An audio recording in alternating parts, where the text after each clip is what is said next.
Meus queridos irmãos, queridas irmãs, boa noite.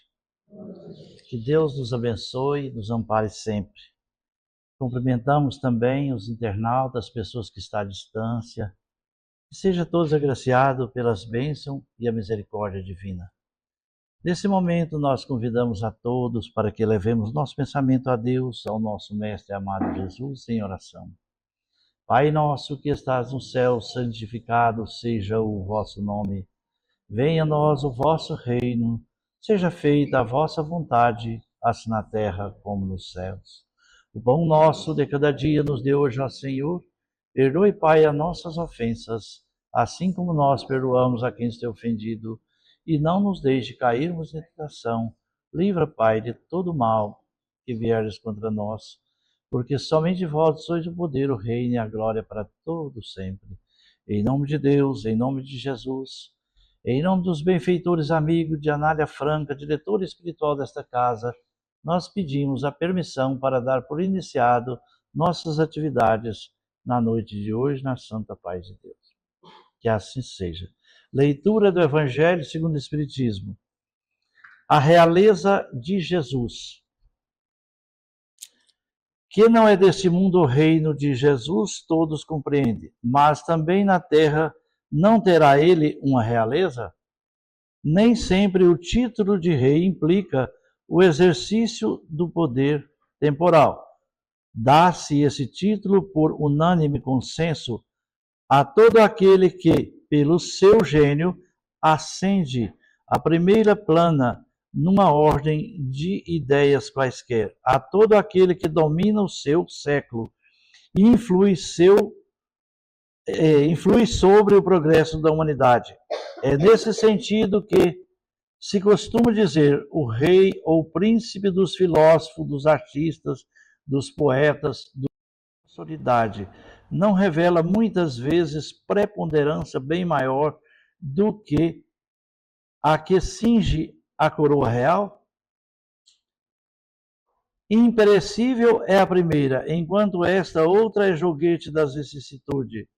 As gerações que se sucedem à primeira sempre a bendizem, ao passo que, por vezes, amaldiçoa a outra. Esta, a terrestre, acaba com a vida.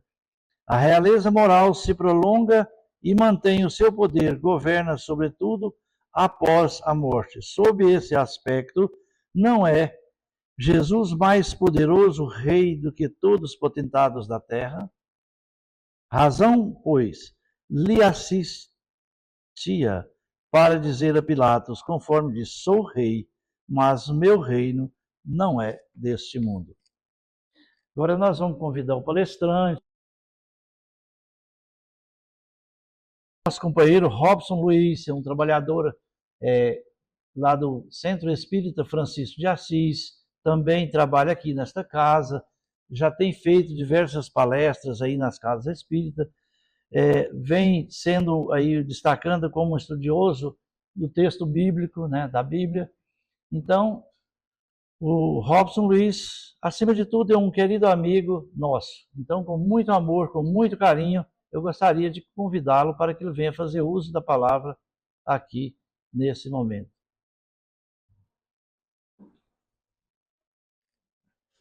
Pode vir. Já está.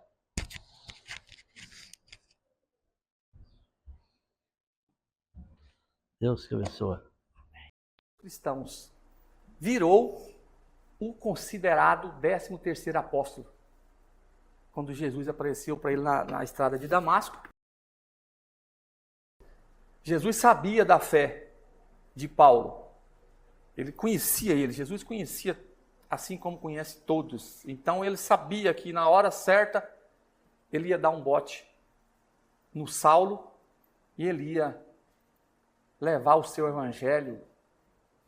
O que levou o evangelho de Jesus mais longe foi o Paulo. Lá no Novo Testamento, eu gosto de brincar muito, se você quer ser o cara, sempre na nossa família tem uma pessoa que quer ser o cara, né? No trabalho também tem, que se você quer ser o cara, escreve uma carta. E essa carta vai para a biblioteca. Aí sim, você realmente é o cara. Paulo foi, tem 14 cartas dele na biblioteca. Então, um ser humano maravilhoso. Eu convido a todos para lerem esse livro. Toda vez que eu falo desse livro, a minha prima perdeu o filho, ele pulou do 7º andar no apartamento em Goiânia. Foi ela que fez eu ler esse livro. Ela só encontrou a verdadeira compreensão da morte do seu filho lendo, porque quando ela leu, ela viu que ela não sofria. Quem sofreu foi esse povo aqui. Quem sofreu foi o Paulo. Paulo sofreu. Ela não, perdeu um filho só. Então, ela que fez eu ler esse livro. E o irmão desse livro é esse. Esse aqui também é top de linha. Tive a honra de terminar ele hoje.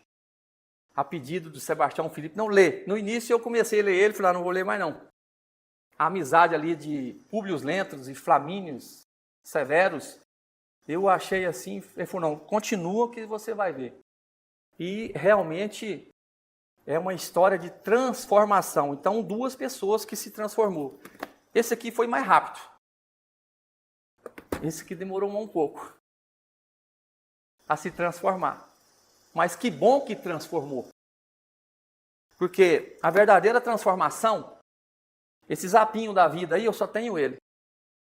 Mas ele tem muita coisa boa. Eu aprendi num zapinho desse que não adianta eu vir nos centros, nas casas religiosas e não adianta eu ler o Novo Testamento. Aí eu tô nesses 2. Enquanto você não colocar Jesus dentro do seu coração, você não vai transformar e não vai adiantar você vir aqui e nem ler o Novo Testamento. Os 27 livros do Novo Testamento. É a nata. Você quer entender o que nós estamos fazendo aqui? É ler o Novo Testamento. Então, essas 2 pessoas transformou. Essas 2 pessoas transformou. Sabe o que eu encanto nesse livro? E nesse também? É que um ser humano vem aqui no ano 1950 e de tanto apanhar lá para trás, né? Se é há 2000 anos, ele estava lá, há 2000 anos. Então ele estava lá, junto com a história de Jesus. Ele teve a oportunidade, ele era um juiz, ele teve a oportunidade de ajudar Jesus naquela. Ele relata nesse livro, ninguém ajudou Jesus, ninguém pôs a favor dele, eu vou defender ele. Não teve ninguém deles, nem o próprio Públio Lentulus, nem o Pilatos. O Pilatos foi o maior covarde, né? Que ele tinha tudo, a última palavra era dele. Nós que somos estudiosos do cristianismo sabemos que ele foi um covarde. Então, a não ser uma pessoa, no final desse livro aqui, a gente vai ler e vai ver. Uma pessoa defendeu Jesus. Lutou pra caramba. Não conseguiu, mas lutou. A mulher desse ser humano aqui. A mulher dele lutou. A única. Porque quando ele falou assim, ninguém lutou, a Ana, sua serva, falou, não, teve uma que lutou. Que ele não sabia. O encantador desse livro, você vai lendo ele, é uma inteligência muito grande desse ser humano, Emmanuel.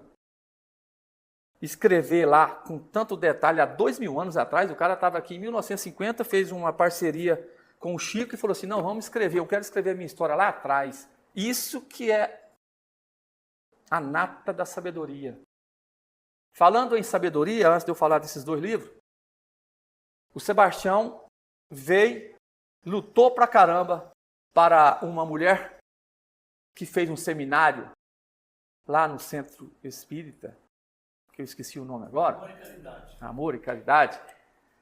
E encheu a metade do local, mas ele lutou pra caramba, ele fez todos os pedidos, e eu vou falar realmente, quem perdeu é quem não foi lá.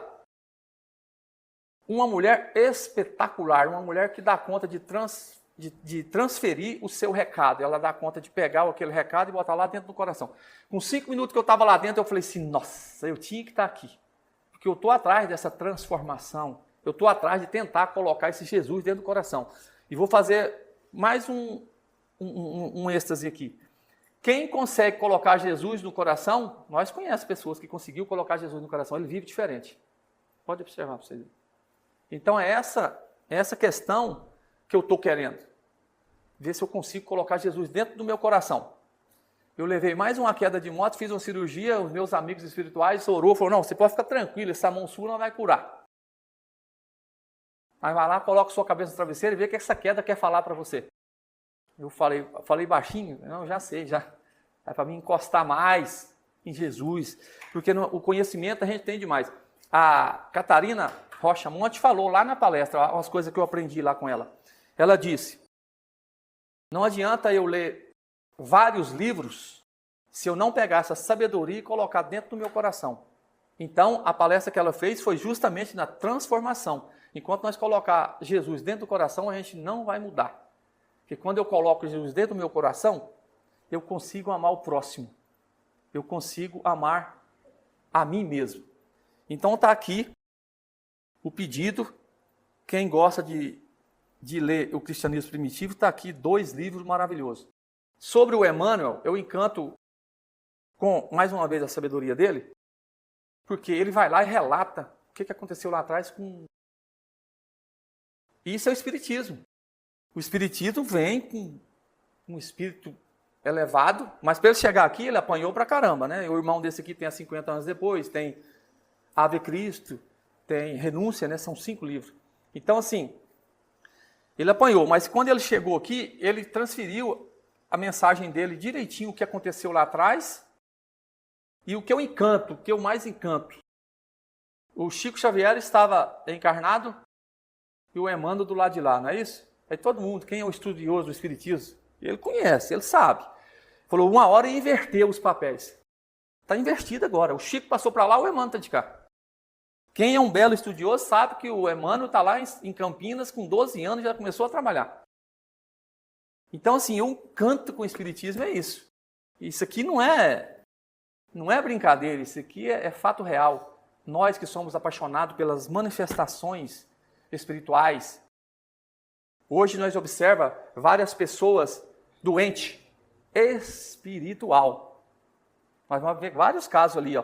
Criança que completa 12 anos, quando o espírito acaba de acoplar.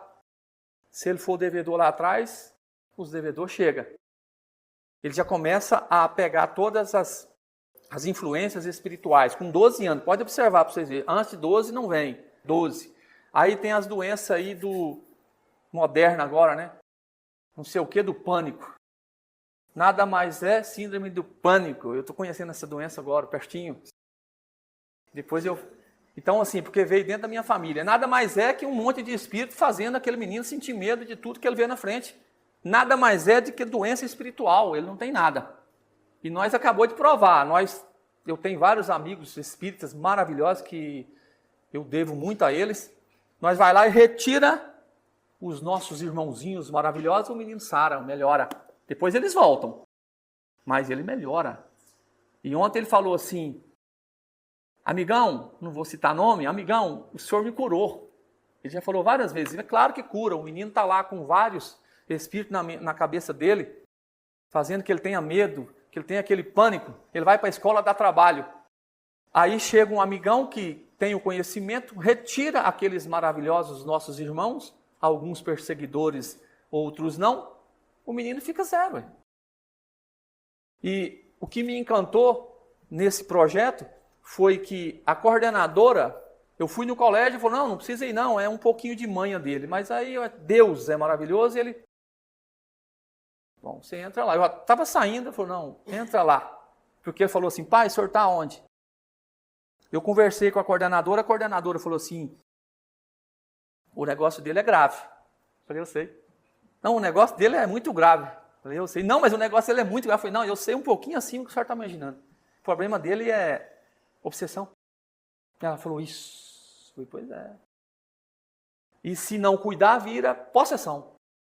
Aí ela me deu um tranco. Eu falei, opa, eu vou trabalhar hoje mesmo. Eu estava segunda de manhã, à noite eu já levei meu filho no Lar Francisco de Assis, e ele já está com uma melhora muito grande.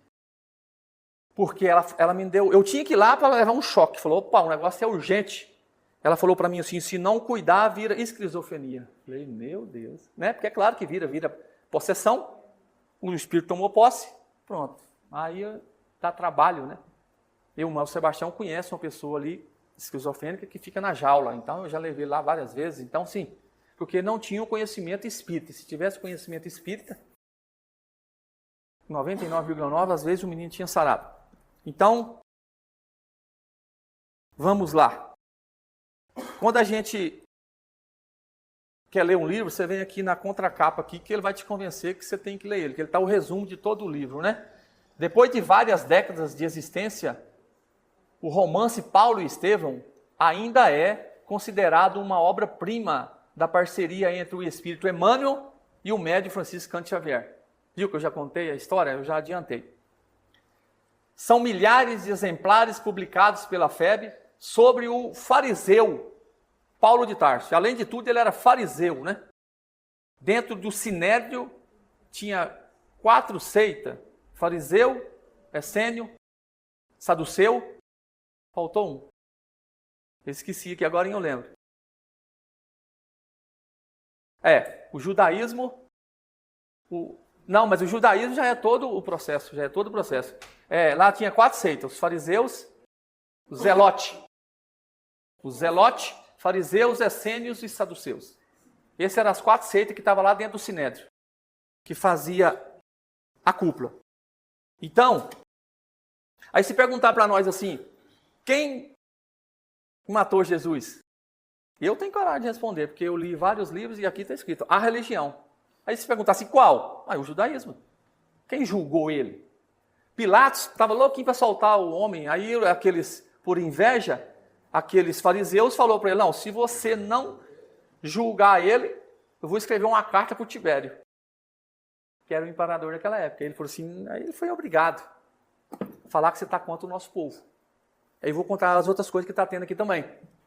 O senhor Caifás, uma conversa com Pilatos, aí ele foi obrigado a fazer isso. Então,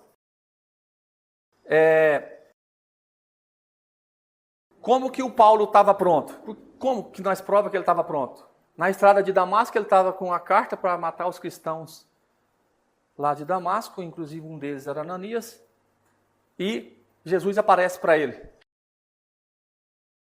Ele cai do cavalo, se cega por 3 dias. Mas quando ele cai, um vulto aparece para ele, era Jesus, os 3 rapazes que estavam com ele não viu Jesus, só ele viu. E Jesus pergunta para ele, eu sou Jesus, o Nazareno, que você está me perseguindo. E ele fala, o que queres que eu faça? Então ele estava pronto. O que queres que eu faça? Uma coisa assim que me chama a atenção também, aquele Bartimeu, de Jericó, é Jesus que pergunta para ele. Ele grita, os apóstolos falam assim, para de gritar, nós não faz escândalo. E aí que ele gritava mais ainda. Até que Jesus foi lá onde ele estava. Você vê a atitude dele? A gente tem que ter atitude de melhorar, de mudar e de ser curado. O que ele falou? Jesus! Até que Jesus foi lá onde ele estava. Aí que ele gritava mesmo, Jesus! Jesus foi onde ele estava e falou assim, o que queres que eu te faça? Né? Antes Paulo perguntou, o que queres que eu faça? Aí Jesus pergunta a Bartimeu, o que queres que eu te faça? E ele responde, que me cure, Senhor. Ele falou, está curado. Então, as curas instantâneas, né, que Jesus fez são fantásticas.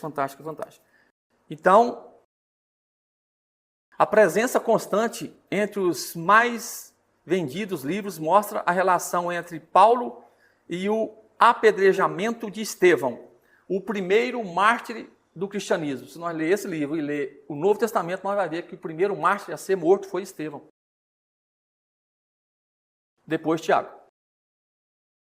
O profundo amor do apóstolo pela noiva Abigail, lá vocês vão conhecer Abigail, ela não está no Novo Testamento. E as diversas perseguições, enfermidades, zombarias, desilusões, açoites e prisões que afligiu os adeptos nascentes da doutrina cristã. Agora, no finalzinho aqui, vai voltar para nós. O que nós estamos fazendo aqui? Uma história que fará você compreender como o amor apaga a multidão de faltas cometidas em cada existência vivida. Mesma coisa numa das cartas de Pedro, ele fala, um bem feito apaga a multidão de pecado. O Pedro também fala lá na cartinha dele. E nós voltando aqui para esse maravilhoso, que há 2000 anos estava lá, hoje está aqui em Campinas, e nós acreditamos,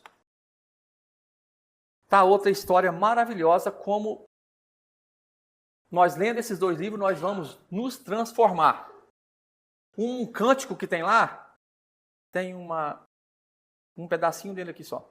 Quando eu errava no mundo, triste e só, no meu caminho chegastes devagarinho e enchestes-me o coração. Jesus. Jesus é que chega devagarinho, quando você deixa e abre a porta, ele chega devagarinho e transforma o seu coração. Assim como ele transformou o Emmanuel, que na época era Públio Lentulus. Esse livro aqui ele tinha que chamar Orgulho e Vaidade. Eu nunca vi tanto orgulho e tanta vaidade dentro de um livro só. Tanto essa palavra repetir orgulho e vaidade, orgulho e vaidade. Os romanos não eram diferentes. O judaísmo, qual que era a qualidade do judaísmo? Rígido e inflexível. Qual era a qualidade dos romanos? Orgulhoso e vaidoso. Essa era a qualidade dos romanos.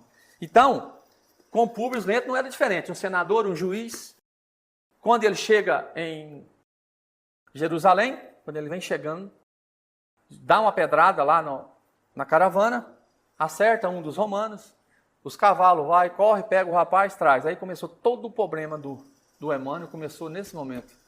Em vez dele ter a sabedoria e julgar aquele com mansidão, não. Bota o rapaz nas caravelas.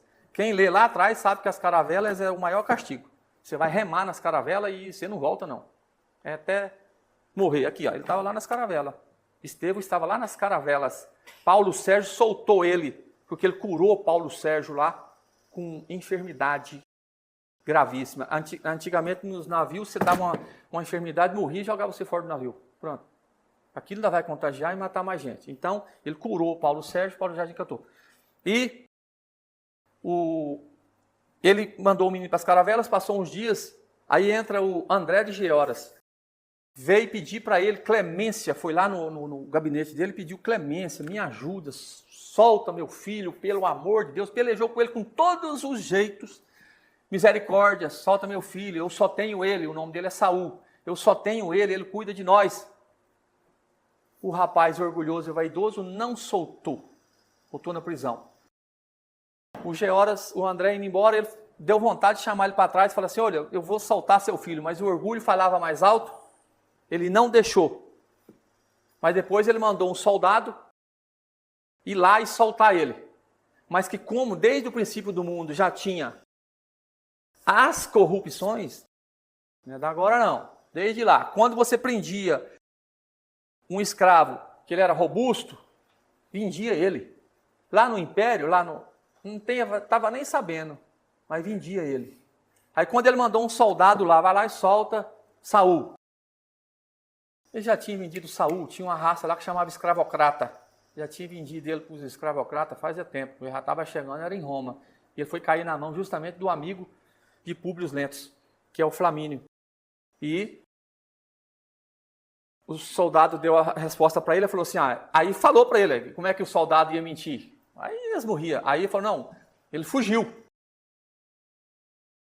Aí ele falou, se ele fugiu, ele vai encontrar a casa do pai dele. Então, para Emmanuel, ele ia ir lá para a casa do pai dele, mas ele não foi.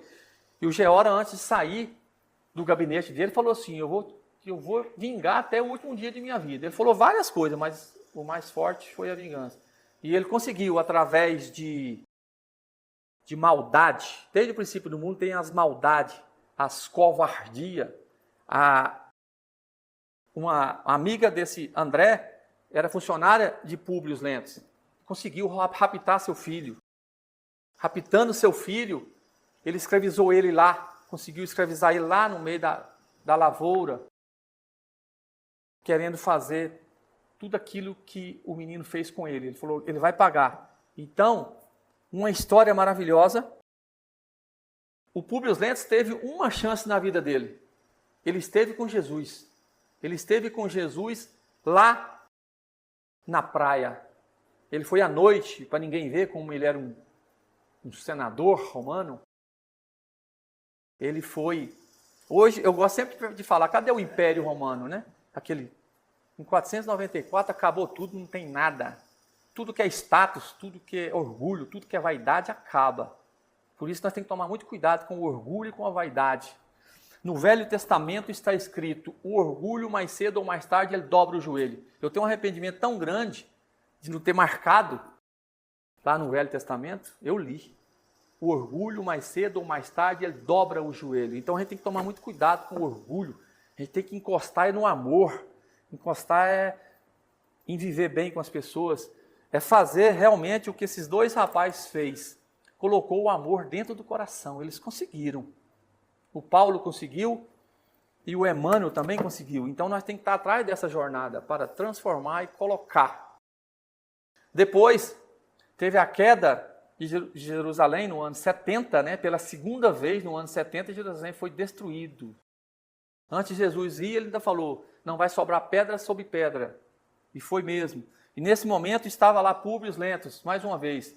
Voltando um pouquinho lá na praia, ele teve 1 minuto com Jesus. E Jesus ainda falou para ele, esse 1 minuto você pode transformar e você pode demorar e transformar.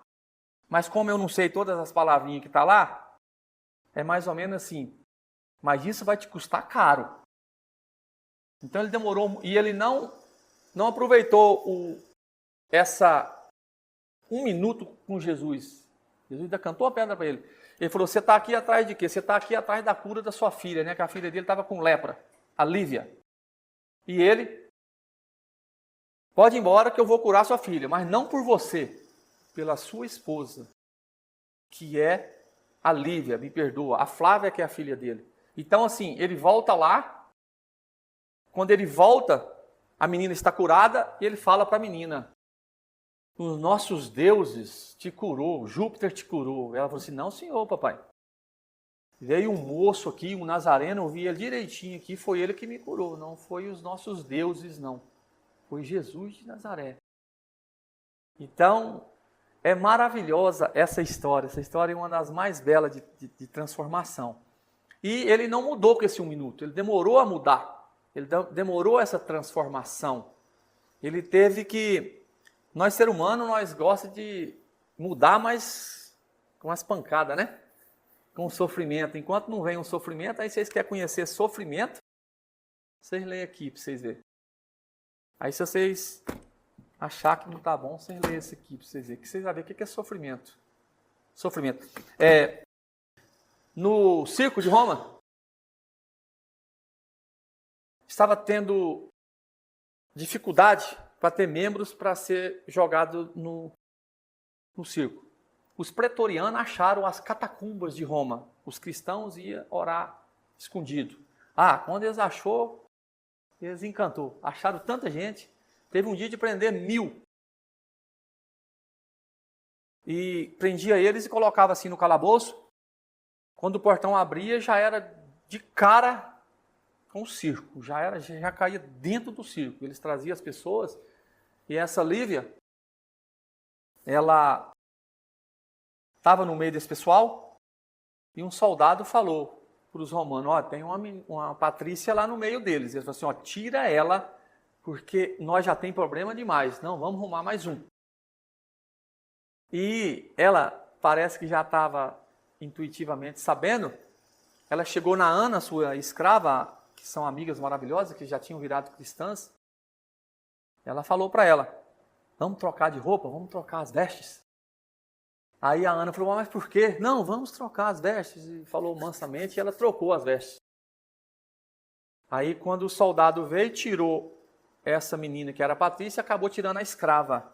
E a Lívia, a mulher de Públio Lentulus, que era o amor da vida dele, que ele estava há 25 anos separado dela por maldade do ser humano, por mentira do ser humano, já tinha separado dela. Falou, você pode fazer o que você quiser, faz de conta que nós está de boa. Por causa da maldade, da mentira do ser humano, tinha colocado na cabeça dele. A mulher de Flamínio teve a chance de tirar aquilo tudo da cabeça do Emmanuel. Ela não tirou, porque ela tinha virado questão a cabeça da sua esposa. Então assim, a pessoa às vezes tem a oportunidade de falar, olha, a história é assim, não é do jeito que você está imaginando. Em vez de colocar o amor, tirar aquela pessoa daquela perturbação, não, ele vai lá, perde a chance de mudar toda a história. Está aqui nesse livro, pessoas covardes, pessoas más. E nesse zapinho da vida eu aprendi uma coisa: não precisa preocupar com essas pessoas, com as más, com as covardes, com as ruins de coração. Tem gente só de pensar em você, já está te enfeitiçando e pega. Se você não tiver um escudo, acaba pegando, são pessoas más. Eu aprendi no Zap o seguinte: não preocupa com essas pessoas têm em todo lugar. Fruta podre cai sozinha. Ela vai cair sozinha, não precisa preocupar com ela. Aqui, ó, você vai ver milhares de pessoas que caiu sozinha pela maldade, pela crueldade, teve a chance de mudar, pelo orgulho, orgulhoso e vaidoso que é os romanos. Então, a história é muito bela, mas nós já chegou nos... Vou ler só um trechinho aqui, de quase no final aqui, ó. A expiação... Isso aqui é Públio Lentulus falando. A expiação não seria necessária no mundo para abolimento da alma, se compreendêssemos o bem, praticando-o por atos. Tem gente que tem a oportunidade de fazer o bem, de fazer uma caridade, ele não faz. Então ele perde esses atos aqui, ó. Palavras e pensamentos. Se é verdade que nasci condenado ao suplício da cegueira, porque o trem é tão rápido que ele põe o próprio filho dele para cegar ele. Ele não sabe que é o filho dele, ele cega ele, dá uma lâmina para ele e manda ele tirar os seus olhos. E no final do livro, ele está de frente para Geórgias, que é o cara que causou a sua cegueira, no último momento da queda de Jerusalém, e o Geórgias ainda pede perdão. Graças a Deus pediu perdão. Quando ele pede perdão, o senador, cego de frente para o seu maior inimigo, aí ele foi ver que, tá vendo, não adiantou de nada eu ser senador, eu sou juiz de direito, e eu estou de frente para o meu inimigo e cego, querendo saber onde estava meu filho. E no finalzinho ele conta, aquele que te cegou é seu filho. Então as coisas vai contando para ele assim devagarzinho, nos finalzinhos do livro que ele vai contando. E ele vê que o Império Romano, que aquilo de tudo não valeu de nada, cego defende o inimigo. E o inimigo ainda pede perdão. Fala, olha, eu faço parte do judaísmo, e lá do judaísmo fala para me pedir perdão. Ele pensou em sair, lembrou de Jesus, que mandou perdoar 70 vezes, 7 vezes, que a Lívia e a Ana tinham explicado para ele. Ele olhou para ele, te perdoo. E saiu praticamente correndo, não quis nem a resposta do André de Gioras, mas graças a Deus perdoou, né? Então, um gesto de generosidade de minha parte teria modificado as íntimas, tinha modificado as íntimas disposições de André de Gioras, mas a realidade é que, não obstante, todos os preciosos alvitres do alvo, continuei com o meu egoísmo, com a minha vaidade, com a minha criminosa impenitência. Agravei, desse modo, meus débitos clamorosos perante a justiça divina, e não posso esperar magnanimidade nos juízes que me aguardam. Então ele sabia que no finalzinho não vai ter. O velho Públio Lentulus tinha uma lágrima dolorosa no canto dos olhos apagados. Uma coisa que eu achei interessante também, ele mesmo sem os 2 olhos, ainda tinha lágrima no canto do olho. Mas Ana, que ansiosa lhe escutara as palavras e conceitos que ele regozijava intimamente, verificando que o orgulhoso Senhor atingira as mais justas conclusões de ordem evangélica, ilações a quem também ela havia chegado nas meditações da velhice, esclarecia bondosamente como as suas afirmativas simples e incisivas chamasse no momento justo para a consolação de todos. O que eu achei mais interessante foi que Lívia, quando no circo de Roma, fazia um caminho de luz para levar todos aqueles mártires. E quando ela chegou do lado de lá, ela viu aquela beleza, ela viu o reino de Jesus, e ela falou assim, nossa, só porque nós morremos naquele circo, nós não merecemos tudo isso aqui. Eu achei encantador isso. Aí, assim como o Bezerra de Menezes, ela também teve a mesma oportunidade. Os Espíritos de Luz chegou nela e falou: você quer voltar? Você tem mérito para ir para mundos melhores. Os dois, ser humano, falaram: não, eu quero voltar lá para a Terra e ajudar. A Lívia falou assim: eu quero voltar e ajudar a minha alma gêmea. Bezerra de Menezes também falou a mesma coisa: eu quero voltar lá para a Terra e ajudar os meus irmãos. Isso é amor dentro do coração. Essas pessoas conseguiram transformar e colocar o amor dentro do coração. E é isso que nós estamos aqui hoje, para tentar colocar esse amor dentro do coração. E no mais, obrigado pela atenção.